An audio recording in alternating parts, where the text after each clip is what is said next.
حسن صاحب، بھارتی army chief مندر پہنچ گئے، یوگی سے ملاقات، آزاد کشمیر پر قبضے کی پرارتھنا کی گئی۔ بھارتی آرمی چیف کی مکمل فوجی وردی میں مذہبی لیڈر کے آشرم میں حاضری پر پورے ملک کے اندر سے تنقید ہونا شروع ہو گئی ہے۔ دفاعی تجزیہ کار سشانت سنگھ نے کہا کہ کسی فوجی سربراہ کی وردی میں کسی خاص مذہبی رہنما سے اس نوعیت کی ملاقات بھارت کی غیر سیاسی اور سیکولر افواج کے نظریے کو نقصان پہنچاتی ہے۔ کیا بھارتی فوج نے اپنی ساری امیدیں آشرم سے باندھ لی ہیں؟ ایک بات یاد رکھنا زندگی میں، دعا ہو، پرارتھنا ہو، پریئر ہو، اس کے لیے میرٹ ضروری ہے۔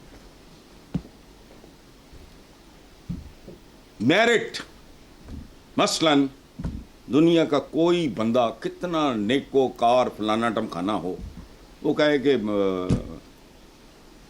اللہ پاک مجھے موت نہ آئے، میرٹ پہ نہیں ہے۔ زندگی اس طرح ڈیزائن ہی نہیں ہوئی، اس کی موت رک جائے گی۔ اچھا، کوئی بدبخت وہ تہجد گزار بھی ہے، فلاں بھی ہے، وہ کسی غریب آدمی کی زمین پہ قبضہ کر لیتا ہے، وہ عورت عدالت میں چلی جاتی ہے اور وہ آدمی اچھا وکیل کرتا ہے اور مسئلے پہ بھی بیٹھ جاتا ہے اور جج بکاؤ اور بے ایمان نہیں ہے اور وہ دعائیں بھی مانگ رہا ہے، کیا قبول ہوگی؟ یہ تو رب، وہ دیکھو نا اپنے بھگوان، پرارتھنا کس سے، دعا کس سے؟ اس کے لیے میرٹ چاہیے، میرٹ نہیں ہے ان کے پاس۔ آزاد کشمیر ہو یا مقبوضہ کشمیر ہو، وہ کشمیریوں کا فیصلہ ہونا چاہیے۔ میں کوئی سیاسی بات نہیں کر رہا، بے ضمیرے، بے عقلے، میرے کرتوت کچھ ہو، دعائیں میں کچھ مانگوں گا۔ دعا کے لیے میرٹ بہت ضروری ہے، ایک بات یہ یاد رکھنا۔ اچھا، اب یہ آرمی چیف کی مکمل وردی میں مذہبی لیڈر کے آشرم میں حاضری وغیرہ، یہ میری عقل سے باہر ہے یہ بات۔ آدمی تو آدمی ہے، اس کے اوپر وردی ہے، کل نہیں ہوگی، پھر کیا ہے؟ کپڑوں سے کیا ہوتا ہے؟ اگر وہ چلا گیا تو بہرحال، لیکن میں اس پہ کوئی تبصرہ نہیں کر رہا۔ اچھا، اس میں سب سے زیادہ جو حیران کن بات ہے، جس پہ آپ نے بھی توجہ نہیں کی، کہ ان کے جو تجزیہ کار ہیں، سشانت سنگھ آپ نے بتایا نا؟ جی ہاں، سشانت سنگھ صاحب نے فرمایا کہ فوجی سربراہ کی وردی میں کسی خاص مذہبی رہنما سے اس نوعیت کی ملاقات بھارت کی غیر سیاسی اور سیکولر افواج کے نظریے کو نقصان پہنچاتی ہے۔ بالکل بوگس بات، بے بنیاد بات۔ دیکھو بات سنو، ہندوستان بھارت توا کے بعد تو سیکولر رہا ہی نہیں۔ اس کی، اللہ نہ کرے میں کسی کے لیے کوئی بد دعا نہیں، اس کی بربادی کے پیچھے یہی ہے۔ جب تک سیکولر کا مطلب کوئی بے دین اور لادین ہونا نہیں ہوتا۔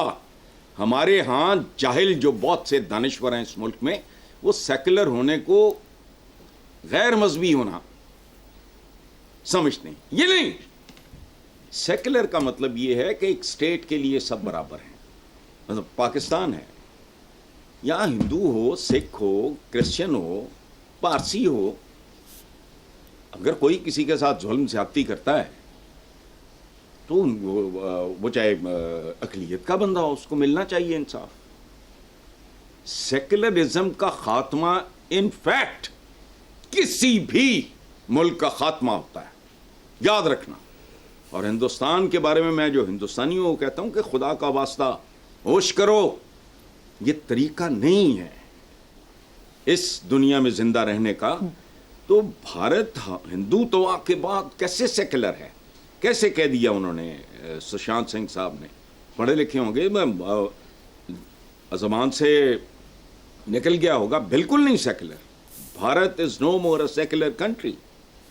وہ تو بہت پرامن جگہ ہوتی ہے جہاں چھوٹی ترین اقلیتوں کے لیے بھی انصاف ہوتا ہے، اناج ہوتا ہے، علم ہوتا ہے، یعنی بنیادی ضروریات زندگی۔ تو یہ میری سمجھ سے باہر ہے کہ آرمی چیف کا وردی میں، اور یہ کیوں وردی میں نماز کا وقت ہوگا تو ہم نماز نہیں پڑھیں گے؟ پڑھتے ہیں، اس میں کیا ہے؟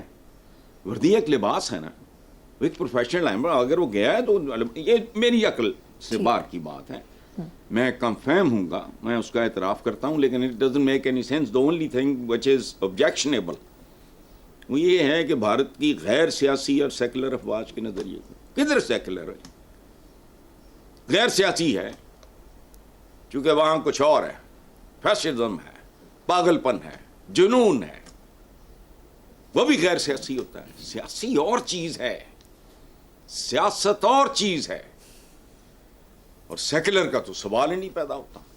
تو ruling party is not at all a secular party. Congress ہوتی تو چلو بات بھی تھی, چھوڑیں آگے چلیں. آپ انڈین ایئر فورس کے سربراہ اے پی سنگھ نے دفاعی معاہدوں میں کرپشن کا بھانڈا پھوڑتے کہا کہ ہمارے دفاعی معاہدے ہوتے تو ہیں مگر ہتھیار نہیں آتے. کوئی بھی دفاعی پروجیکٹ کبھی وقت پر مکمل نہیں ہوا, ہر منصوبہ تاخیر کا شکار ہے, اور ایسا کوئی پروجیکٹ نہیں جو آج تک وقت پر مکمل ہوا ہو. دوسری طرف بھارت کی حکمران جماعت بھارتیہ جنتا پارٹی کے اہم رہنما سبرا مینن سوامی نے اعتراف کیا کہ پاکستان نے ہمارے 5 طیارے گرائے, رافیل اچھے طیارے نہیں. مودی کے ہوتے ہوئے رافیل طیاروں کی ڈیل میں کرپشن کی تحقیقات نہیں کر سکتے. اچھا, پہلی بات تو یہ ہے کہ اگر مودی صاحب کے ہوتے ہوئے آپ تحقیقات نہیں کر سکتے تو بھائی فوکس کہیں اور لے جاؤ, پہلے مودی سے جان چھڑاؤ, ختم, پھر کر لو. وہ تو ظاہر ہے جب کوئی حکمران بیٹھا ہوتا ہے اس کے بارے میں تو عذاب کو دعوت دینے والی بات ہے. یہ تو بالکل ایسی ہے جیسے آپ پاگل کتے کے مقابلے پہ کھڑے ہو جائیں. ایک جنونی آدمی, وہ مطلب تو سمجھ میں آتی ہے بات. تو بھائی میں آپ کو ایک سیدھا سادہ رستہ بتاتا ہوں سبرامنیم صاحب, آپ مودی کو ریپلیس کرنے کا, باقی رہ گئے طیارے تو میں نہیں جانتا, میرا تو ایئر فورس کے کسی بھی فورس سے کوئی تعلق نہیں رہا. طیارے پتہ نہیں اچھے تھے نہیں تھے, پائلٹ کیسے تھے یہ بتاؤ نا, وہ بھی میں نہیں جانتا. اصل بات یہ ہے. اچھا, دوسری کہ ہمارے ہاں بھی کرپشن ہوتی ہے, ہیں تو ہم کزن ہی نا. میں اکثر بات کرتا ہوں 25 کروڑ یہاں, 20-22 کروڑ مسلمان ہندوستان میں, آپ اس کا بنگلہ دیش کا, یہ سارے ان کا اوریجن کہاں ہے, کون ہے بتائیں مجھے. سو بیسیکلی اچھا, دوسری بات یہ ہے کہ ہم نے صدیوں ایک ساتھ صدیاں گزاری, جس کو دیکھو آپ عجیب و غریب طرح کی شوشے چھوڑتے ہیں, لیکن یہ سارا جھوٹ کا کاروبار ہے.